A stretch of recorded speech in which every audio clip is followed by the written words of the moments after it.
sou Alexandre Salles e esse é o canal Piloto. Em 2010 nós criamos um projeto.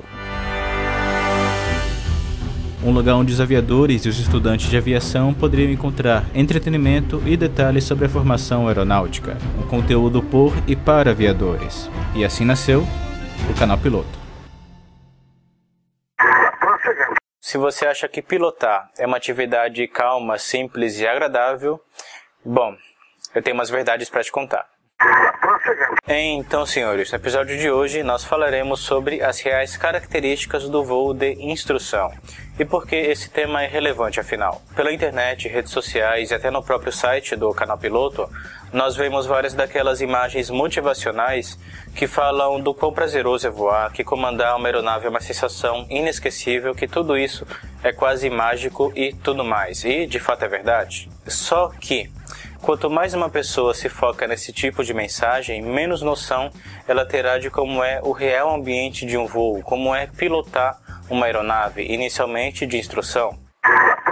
Vamos a um exemplo real aqui.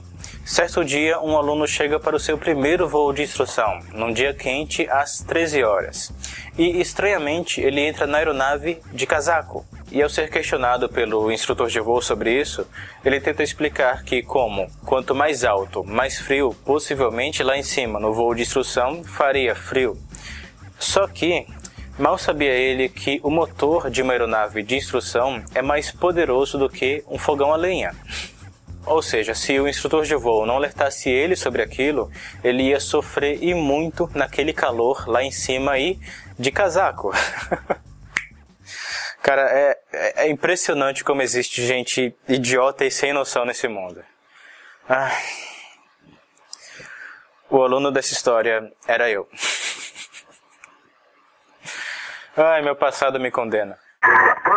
Então, para esclarecer aqui como é o real ambiente de um voo de instrução, vamos aos fatos. Primeiro de tudo, a temperatura.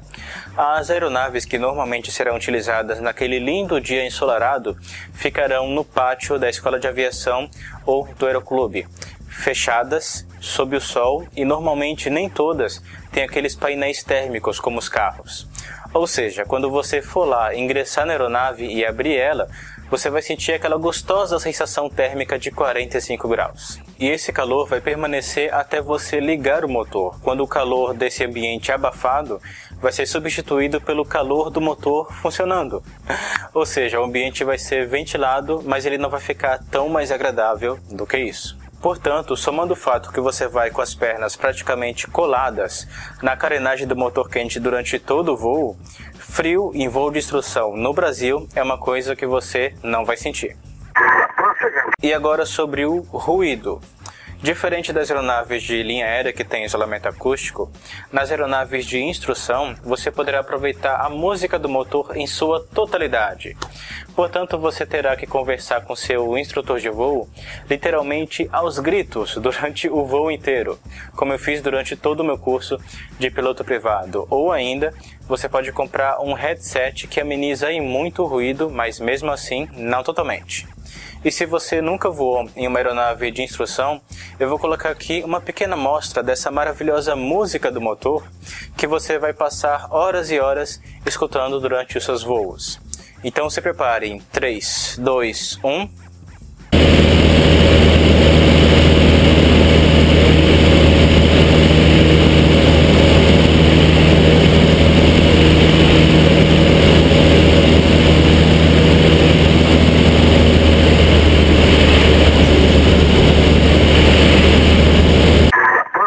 Paisagem.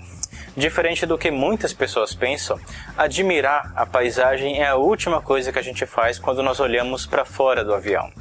Quando nós olhamos para fora da aeronave, a gente basicamente procura por referências visuais para nossa navegação, locais para pouso em caso de pane de motor e bandos de pássaro. Eu, pelo menos, admiro muito mais a paisagem dos voos quando eu assisto os vídeos que eu gravo desses voos do que lá no voo em si.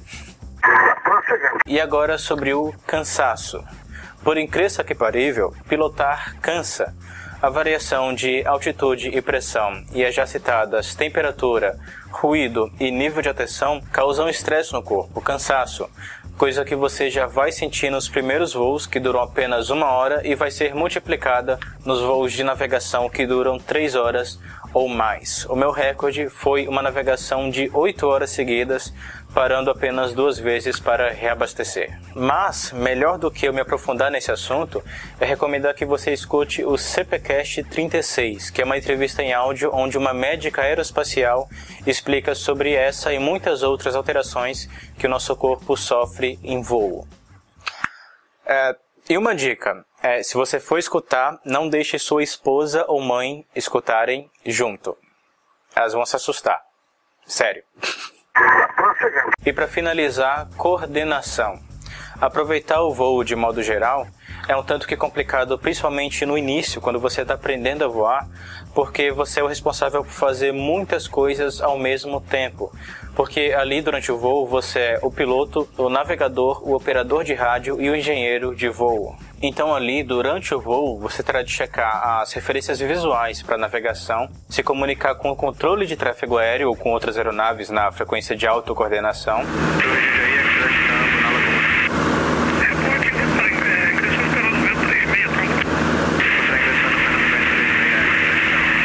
Terá de ficar atento a riscos à segurança de voo, sejam pássaros, balões ou até outras aeronaves em rota de colisão. Terá de administrar e interpretar todos os instrumentos da aeronave e como eles influenciam um ao outro, como por exemplo a velocidade e a atitude da aeronave. E terá de quadruplicar sua atenção em tudo isso durante as manobras de treinamento e durante o pouso e decolagem, onde qualquer erro pode ser o seu último. E tudo isso, é claro, enquanto você escuta as instruções e correções do seu instrutor de voo, que não irá aceitar nada além do padrão. Então, se você acha que pilotar é uma atividade calma, simples e agradável, bom, eu tenho umas verdades para te contar. E como sempre, pilote um livro, leia um avião e nunca se esqueça de ter mais agilidade.